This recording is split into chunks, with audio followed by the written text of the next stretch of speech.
ഇന്ന് അനേകർ പറയുന്നത് എന്തെന്ന് ചോദിച്ചാൽ യേശു ക്രിസ്തു ഇപ്പോൾ വരും, യേശു ക്രിസ്തു ഇപ്പോൾ വരും. അങ്ങനെ ബൈബിളിൽ ഒരിടത്തും ഇല്ല. കർത്താവ് പറഞ്ഞു ഞാൻ വേഗം വരുന്നു. എന്നാൽ അതിന് കുറച്ച് കാരണങ്ങളുണ്ട്. യെശയ്യാവിൻ്റെ പുസ്തകം പഠിക്കുന്നത് ബാല്യക്കാർ ഇടറി വീഴും, യൗവനക്കാർ തളർന്നു പോകും, യഹോവയെ കാത്തിരിക്കുന്നവർ ശക്തിയെ പുതുക്കും. യഹോവയെ കാത്തിരിക്കുന്ന മക്കളാണ് കർത്താവിൻ്റെ വരവെങ്കിൽ പോകുന്നത്. അത് എപ്പോഴും സംഭവിക്കാം, ആർക്കും അറിയത്തില്ല. കാരണം ലോകത്തിൽ സുവിശേഷം അറിയിക്കുന്നവർ എപ്പോഴും പറയുകയാണ് യേശു ലോകം അവസാനിക്കും, ലോകം അവസാനിക്കും. അങ്ങനെയല്ല ലോകം അവസാനിക്കുന്നത്. ലോകം അവസാനിക്കുന്നതിന് പല ഘട്ടങ്ങളുണ്ട്, അത് നമ്മൾ മനസ്സിലാക്കണം. എന്നാൽ ഈ കർത്താവിൻ്റെ വരവിൽ എടുക്കപ്പെടുന്ന ദൈവജനം ആരെന്ന് ചോദിച്ചാൽ കാത്തിരിക്കുന്ന മക്കൾ മാത്രമേ എടുക്കപ്പെടുത്തുള്ളൂ, അല്ലാതെ ആരും തന്നെ എടുക്കപ്പെടില്ല. പിന്നെ രണ്ടാമത് എങ്ങനെയെന്ന് ചോദിച്ചാൽ കർത്താവിൻ്റെ മേശയിൽ പങ്കാളികളാകുന്നവർ ഉയർത്തെഴുന്നേൽക്കും. മേശയിൽ പങ്കാളികളാകുന്നവർ ഉയർത്തെഴുന്നേൽക്കും. അങ്ങനെയെന്ന് ചോദിച്ചാൽ എൻ്റെ രക്തം കുടിക്കുകയും എൻ്റെ മാംസം തിന്നുകയും ചെയ്യുന്നതിനെ ഞാൻ അവസാന നാളത്തിൽ ഉയർത്തെഴുന്നേൽപ്പിക്കുമെന്ന് യോഹന്നാൻ്റെ സുവിശേഷം 6-ാം അധ്യായത്തിൽ പറയുന്നുണ്ട്. അതുകൊണ്ട് ഉയർത്തെഴുന്നേൽക്കുന്ന ഒരു ദൈവജനം കർത്താവിൻ്റെ വരവെങ്കിൽ പോകും.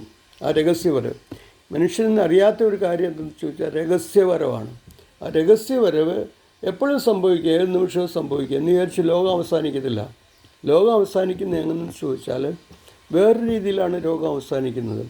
അനേകർ പറയുന്നത് ലോകം അവസാനിക്കും, ലോകം അവസാനിക്കും, ലോകം അവസാനിക്കും.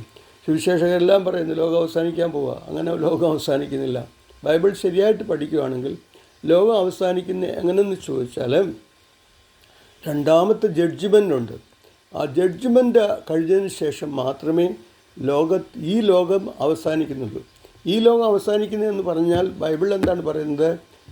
പുതിയ യെരൂശലേം, പുതിയ ആകാശം സ്വർഗത്തിൽ നിന്നും ഇറങ്ങി വരും. പഴയതെല്ലാം പോകും. ഇപ്പോഴുള്ള ഈ ഭൂമി, അതുപോലെ പഴയ ആകാശം, സമുദ്രം, ഇതെല്ലാം തന്നെ മാറിപ്പോകും. പുതിയ ആകാശം, പുതിയ ഭൂമി വരും. അതിൽ ആര് മാത്രമേ കാണത്തുള്ളൂ? അതിൽ നീതിമാന്മാരും വിശുദ്ധന്മാരും മാത്രമേ കാണത്തുള്ളൂ. അവിടെ പുസ്തകം 7-ാം അധ്യായത്തിൽ നമ്മൾ വായിക്കുന്ന സമയത്ത് അവിടെ വലിയൊരു പുരുഷാരമെന്നാണ് പറയുന്നത്. ജാതിയിൽ നിന്നും, ഭാഷയിൽ നിന്നും, വംശത്തിൽ നിന്നും, ഗോത്രത്തിൽ നിന്നും എല്ലാം ഉള്ള വലിയൊരു പുരുഷാരം. എന്നാൽ ഇസ്രായേൽ ഗോത്രത്തിൻ്റെ 12 ഗോത്രത്തിൽ നിന്നും 1,44,000 എണ്ണേ കാണത്തുള്ളൂ. എന്നാൽ ബാക്കി ജാതികളിൽ നിന്ന്, ഭാഷയിൽ നിന്ന്, വംശങ്ങളിൽ നിന്ന്, ഗോത്രങ്ങളിൽ നിന്ന് വലിയൊരു പുരുഷാരം കുരുത്തോലയും ഏന്തി കർത്താവിൻ്റെ സന്നിധിയിൽ നിൽക്കുന്നതായിട്ട് കാണുവാനായിട്ട് കഴിയുന്നുണ്ട്. അതാണ് കർത്താവിൻ്റെ യഥാർത്ഥത്തിൽ രഹസ്യവരവ് എന്ന് നമുക്ക് കാണുവാനായിട്ട് കഴിയും. രഹസ്യവരവിൽ എടുക്കപ്പെടും. അത് എപ്പോഴും സംഭവിക്കുക, ഇപ്പോൾ സംഭവിക്കുക, ഏത് സമയത്തും സംഭവിക്കും. പക്ഷേ ലോകാവസാനം എന്ന് പറയുന്നത് കർത്താവ് യേശുക്രിസ്തുവിൻ്റെ സെക്കൻഡ് ജഡ്ജ്മെൻറ്റ്, രണ്ടാമത്തെ ന്യായവിധിയിലാണ് ലോകാവസാനം ഉണ്ടാകുന്നത്. ആ ലോകാവസാനം എന്ന് പറയുന്നത് ഈ ലോകത്തിൽ മാറ്റുമല്ല, ഈ ലോകത്തെ മാറ്റുകയാണ്. എന്ന് വെച്ചാൽ പുതിയ ആകാശം, പുതിയ ഭൂമിയിലേക്ക് ഇറങ്ങി വരുന്നു എന്നുള്ളതാണ്, സ്വർഗത്തിൽ നിന്ന് ഇറങ്ങി വരുന്നു എന്നുള്ളതാണ്. എന്നാൽ ആ ഒരു പ്രോസസ്സാണ് ദൈവം നടത്തുന്നത്. അല്ലാതെ ഇപ്പോഴെല്ലാവരും പറയാം ലോകം അവസാനിക്കും, ലോകം അവസാനിക്കുന്നില്ല. അങ്ങനെ ബൈബിൾ പ്രകാരം ലോകം അങ്ങനെ അവസാനിക്കുന്നില്ല. ലോകം അവസാനിക്കുന്ന എന്തെന്ന് ചോദിച്ചാൽ പുതിയ ഭൂമി, പുതിയ ആകാശം ഭൂമിയിൽ സ്ഥാപിതമാകുമ്പോൾ മാത്രമേ ഈ പ്രസൻറ്റ് ലോകത്തിന് ഒരു ചേഞ്ചസ് ഉണ്ടാകുന്നുള്ളൂ.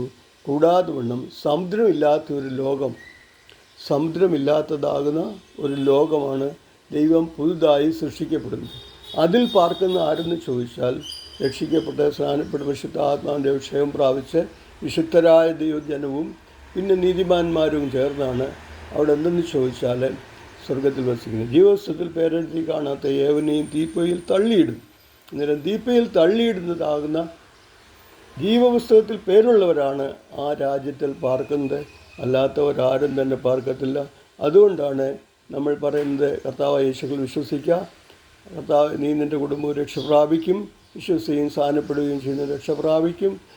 ആകാശത്തിന് കീഴെ ഭൂമിക്ക് വഴി രക്ഷിക്കപ്പെടുവാൻ വേറൊരു നാമവുമില്ല. രക്ഷിക്കപ്പെട്ട ദൈവജനം, വിശുദ്ധിയെ തികച്ചു നിൽക്കുന്ന ദൈവജനം ആ രാജ്യത്തിൽ പാർക്കുമെന്നുള്ളതാണ് കാണുന്നത്. ബാക്കി എല്ലാവരും നരകത്തിലേക്ക് പോകും. അതുകൊണ്ടാണ് സുവിശേഷം കുറിച്ച് എനിക്ക് ചെയ്യില്ല, അത് വിശ്വസിക്കുന്ന ഏവനും ദൈവശക്തിയാകുന്നുവല്ലോ. സുവിശേഷത്താൽ മാത്രമേ ഒരു വ്യക്തിക്ക് എന്ത് ചെയ്യാൻ കഴിയുമെന്ന് ചോദിച്ചാൽ സ്വർഗരാജ്യത്തിൽ പോകുവാനായിട്ട് കഴിയത്തുള്ളൂ.